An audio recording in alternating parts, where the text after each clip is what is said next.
The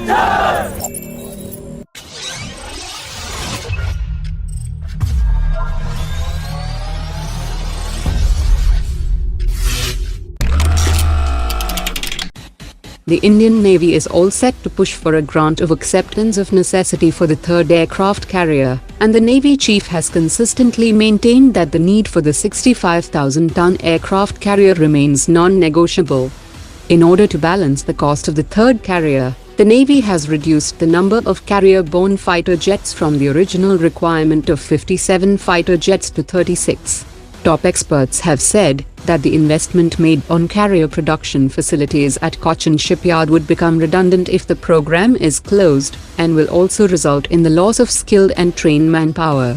The Chinese Navy aims to operate 10 aircraft carriers, and China doesn't require these carriers for South China Sea, as it has already militarized a number of islands in the region with airstrips, fighter jets and air defense systems, and these aircraft carriers are meant for power projection in the Indian Ocean region. Several strategic analysts have said that the delay in the construction of third aircraft carrier will be a big mistake, like the scrapping of the proposed Mountain Strike Corps in 2017. The Indian Army has issued a request for information to procure 6x6 and 8x8 tank transporters that will be used for the transportation of the indigenous Arjun main battle tanks, and also facilitate modification for other uses including troop carriage. It should deliver required performance and reliability while towing a trailer loaded with a payload of around 70 tons. It should be operable in varied terrains including desert, mountains and plains, and should tolerate temperatures of 0 degree to 45 degrees Celsius. The Indian Army is also expected to order 118 Mark 1A variant of the indigenous Arjun main battle tanks very soon.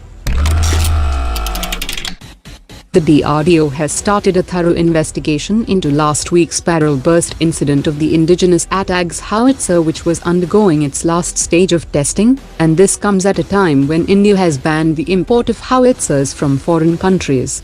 DRDO Chief Dr. Satish Reddy has said that the scientists have started a detailed investigation to find the exact cause behind the incident, and it is not a setback to the project, and it will help the DRDO and the private sector defense industry to further strengthen the system, which has already achieved a range of 47 kilometers in previous testing.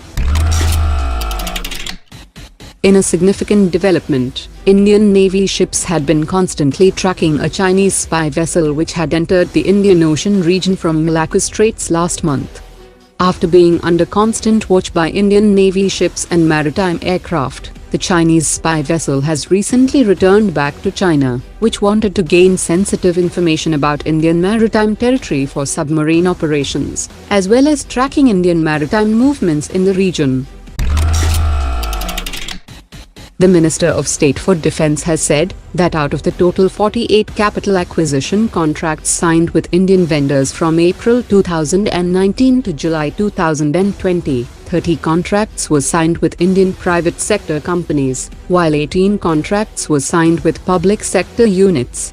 He also said that all efforts are being made for the optimal utilization of allocated defense funds for meeting committed liabilities related to concluded capital acquisition contracts, and for the new schemes contracted during this year.